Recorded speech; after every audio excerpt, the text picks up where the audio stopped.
Halo, Assalamualaikum warahmatullahi wabarakatuh. Masih materi tentang sel ya. Kali ini Miss akan menjelaskan tentang struktur sel, organel dan fungsinya, yaitu organel ribosom dan organel retikulum endoplasma. Setelah mempelajari materi ini, Miss berharap kalian bisa membedakan struktur sel hewan dengan sel tumbuhan, dan juga bisa menjelaskan fungsi organel ribosom dan organel retikulum endoplasma. Secara umum, sel hewan dan sel tumbuhan itu mempunyai ciri sebagai berikut. Dikelilingi oleh membran plasma, terdiri dari protoplasma yang merupakan kesatuan dari sitoplasma dan inti sel. Dia mengandung kromosom dan juga memiliki ribosom. Dan karena sel itu ukurannya sangat kecil, maka untuk melihatnya harus menggunakan mikroskop, baik mikroskop cahaya dengan perbesaran 2000 kali atau menggunakan mikroskop elektron sampai perbesaran 500.000 kali. Dengan menggunakan mikroskop elektron, kita bisa melihat tuh bagian-bagian organelnya dengan bantuan fraksinasi sel. Perhatikan peta konsep sel berikut. Sel hewan dan juga sel tumbuhan tersusun dari inti sel, sitoplasma, dan juga membran sel. Dan khusus untuk sel tumbuhan juga tersusun dari dinding sel. Inti sel yaitu bagian pusat dari sel, yang di dalamnya terkandung nukleolus, kromatin, nukleoplasma, dan juga membran inti. Sitoplasma yaitu bagian di luar inti sel dan di dalam membran sel yang terdiri dari cairan sitosol, sitoskeleton, dan juga organel-organel. Membran sel yaitu bagian luar sitoplasma yang mengatur keluar masuknya zat dari luar dan dari dalam sel. Dinding sel yaitu bagian luar membran sel yang melindungi sel.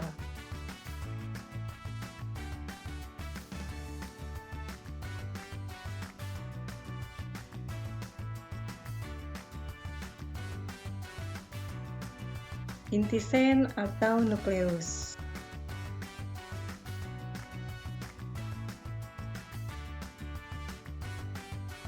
Inti sel adalah bagian pusat sel yang kalau kalian lihat itu dia memang mencolok ya dari sitoplasma karena memang bentuknya itu lebih besar dari organel yang lainnya. Inti sel ini mengendalikan seluruh kegiatan sel karena mengandung informasi genetik berupa DNA.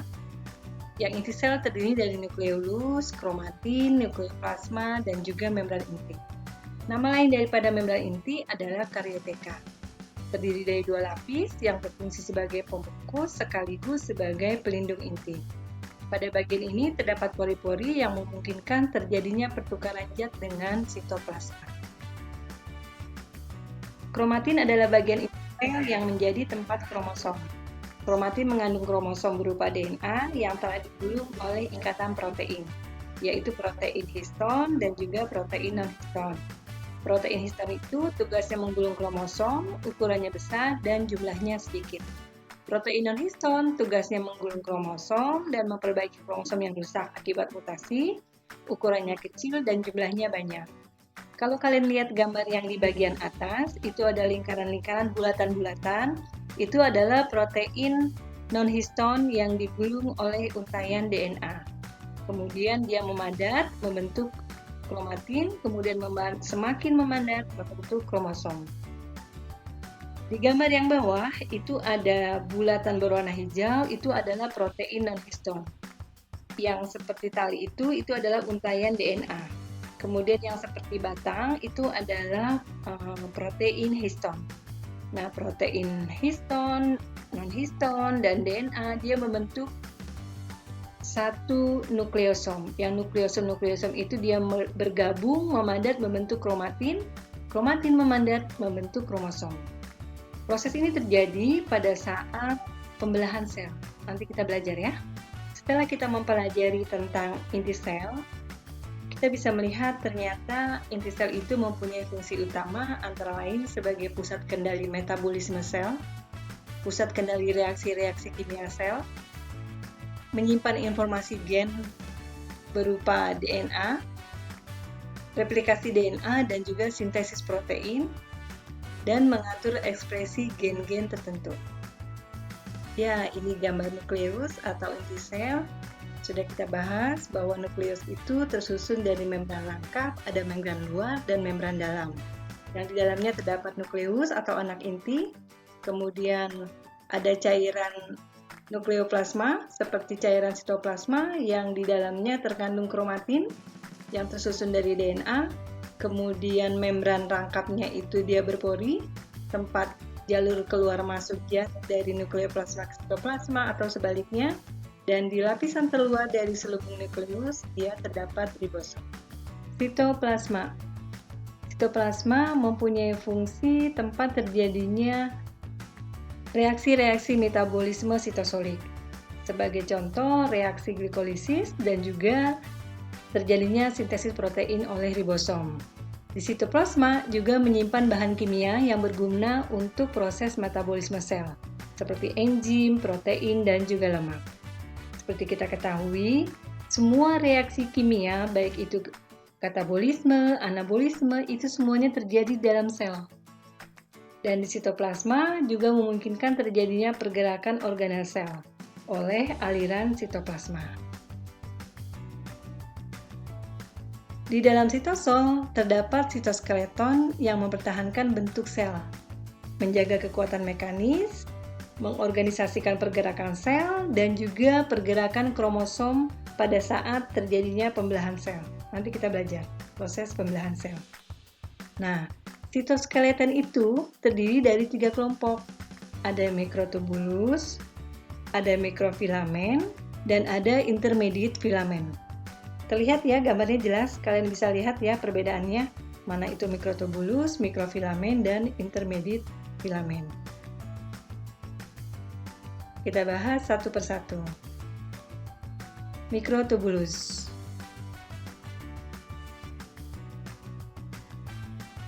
Mikrotubulus. Mikrotubulus berbentuk benang silindris dan kaku. Di gambar itu diperlihatkan bentuknya seperti tabung dan berwarna biru. Di gambar yang sebelah kanan, secara detail itu terlihat dia berongga dengan kolom tubulin. Mikrotubulus ini berfungsi untuk mempertahankan bentuk sel dan sebagai rangkanya sel. Contoh dari mikrotubulus adalah benang-benang gelendong pada saat pembelahan sel. Selain itu, mikrotubulus juga berguna dalam pembentukan sentriol, flagella, dan silia. Mikrofilamen. Mikrofilamen ini dia seperti mikrotubulus, tetapi dia lebih lembut. Secara struktur, dia tersusun dari 2 untai protein, yaitu protein aktin dan miosin. Ini ditemukan pada otot. Mikrofilamen dia berperan dalam pergerakan sel. Intermediate filamen merupakan bagian dari sitoskeleton yang paling stabil. Strukturnya dia seperti serabut yang menggulung, berfungsi untuk melekatkan sel dengan jaringan. Beberapa intermediate filamen yang disebut lamin secara struktur melekatkan permukaan dalam membran inti, sehingga menghubungkan nukleus dengan organel lainnya.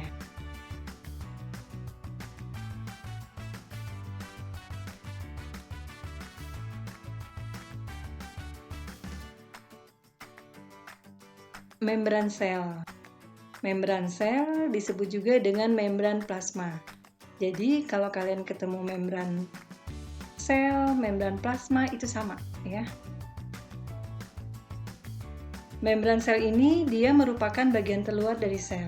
Fungsinya untuk mengontrol atau mengendalikan pertukaran zat sebagai tempat reaksi, misalnya reaksi cahaya, reaksi oksidasi, dan juga respirasi. Membran sel juga berfungsi sebagai reseptor atau penerima rangsang dari lingkungan luar sel, sebagai pelindung sel dan juga untuk mengontrol zat yang masuk dan keluar sel. Membran sel ini hanya bisa dilewati oleh ion, molekul, dan senyawa-senyawa tertentu, sehingga dikatakan membran sel ini bersifat selektif permeabel atau semi-permeabel. Ini adalah gambar membran sel atau membran plasma. Bisa kalian lihat, membran plasma ini dia tersusun dari 2 lapisan lipid, seperti kue lapis ya. Ya, membran plasma tersusun dari lapisan ganda lipid atau lipid bilayer yang mengandung protein, kolesterol, dan juga oligosakarida. Ada banyak model struktur membran sel, dan model struktur membran sel yang paling mirip adalah model mozaik fluida yang ditemukan oleh J. Singer dan G. Nicholas. Membran sel itu bersifat dinamis dan asimetris. Mengapa dikatakan dinamis? Karena membran sel ini memiliki struktur seperti fluida, sehingga molekul lipid dan protein itu dapat bergerak. Dan dikatakan asimetris karena komposisi protein dan lipid sisi luar dan sisi dalam itu tidak sama. Nah ini, lipid pada membran sel disebut dengan fosfolipid.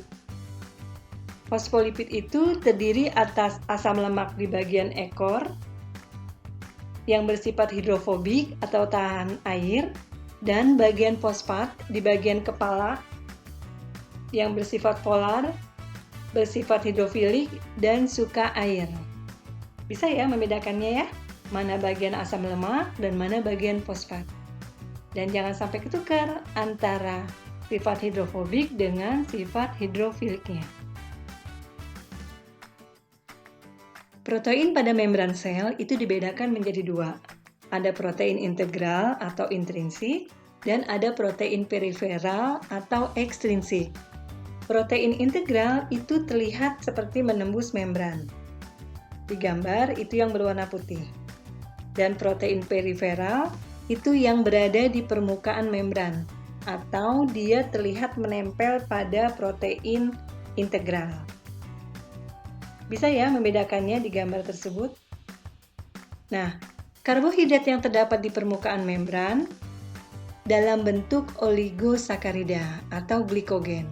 Sehingga jika karbohidrat itu menempel pada protein, berikatan dengan protein, maka disebut dengan glikoprotein. Atau karbohidrat yang berikatan dengan kepala fosfolipid disebut dengan glikolipid. Nah, ini yang paling sering keluar di soal-soal UN. Nanti kalian tuh disuruh dikasih gambar, kemudian gambarnya itu dikasih nomor 1, 2, 3. Sebutkan yang manakah glikoprotein, yang manakah glikolipid, yang manakah protein integral, protein periferal, ya. Yang mana itu fosfolipid, yang mana yang bersifat hidrofilik, yang mana yang bersifat hidrofobik. Jadi, Miss ingin kalian menguasai struktur dari membran sel ini, oke?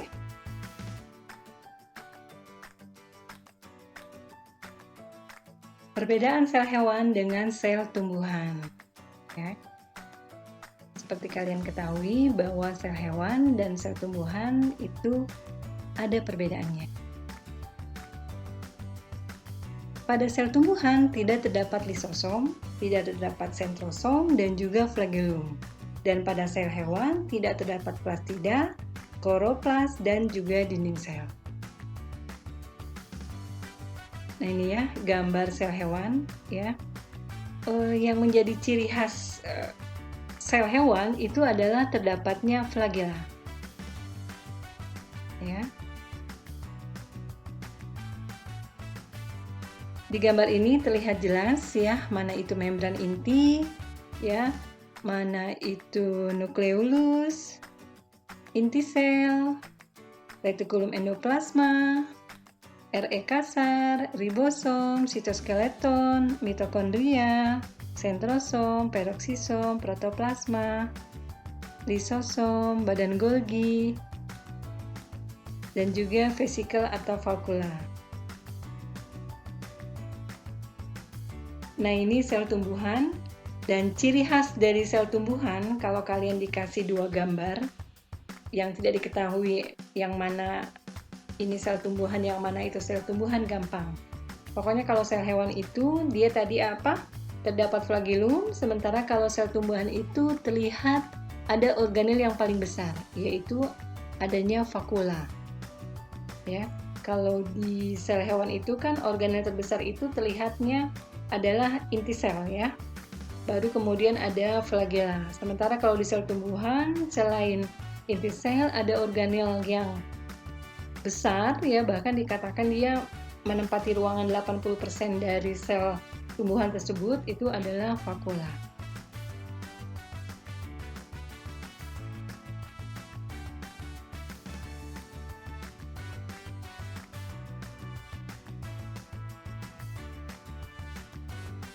Yang berikutnya akan kita bahas organel dan fungsinya.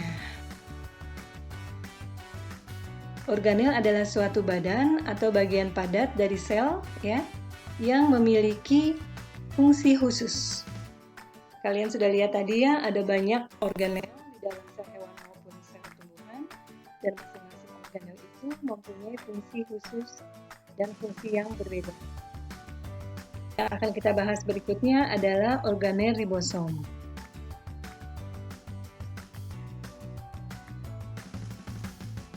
Ribosom ini organel kecil yang tersusun atas RNA ribosom dan beberapa protein.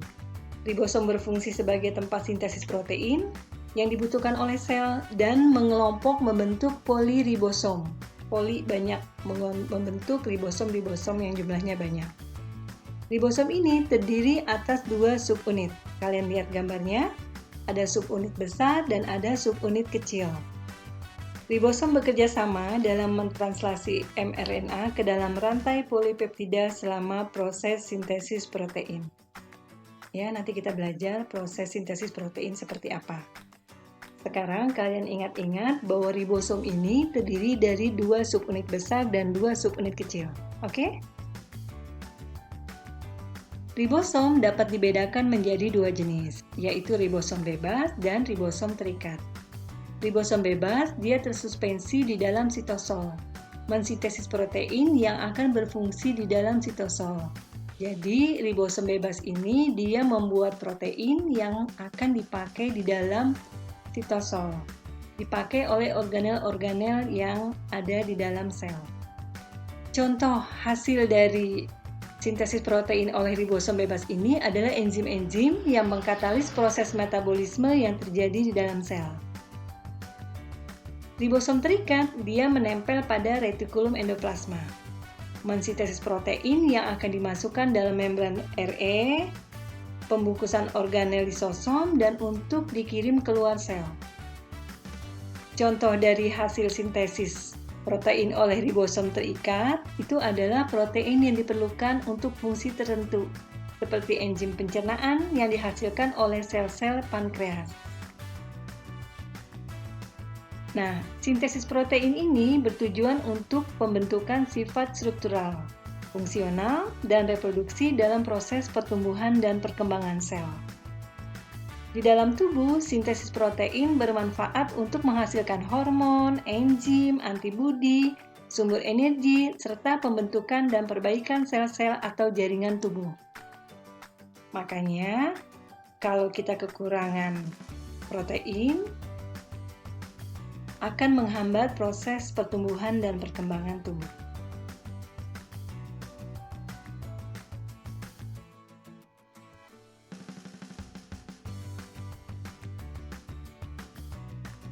Retikulum endoplasma atau yang kita singkat dengan RE.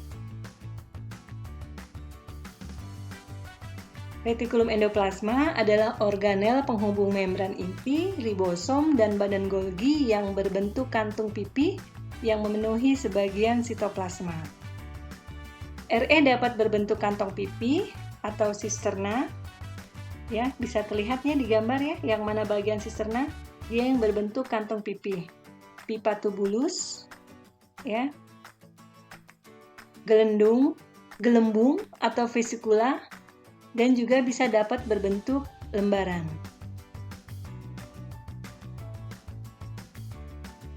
RE dibedakan menjadi 2. Ada retikulum endoplasma halus dan ada retikulum endoplasma kasar. RE halus tidak bergranula karena di permukaannya tidak ditempeli oleh ribosom.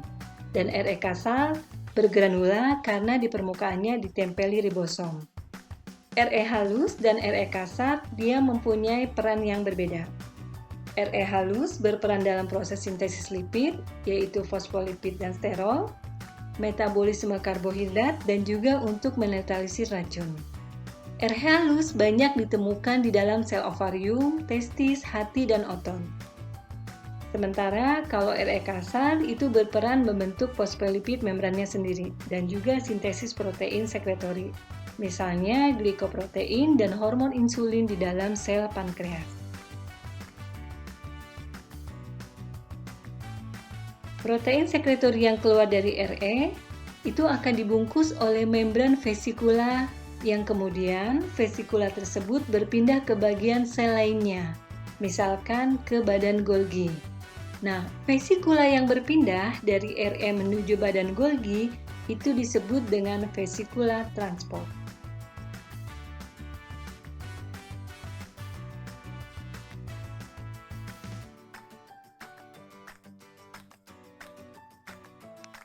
Di akhir materi, Miss lampirkan video yang akan membantu kalian untuk memahami materi yang telah Miss sampaikan.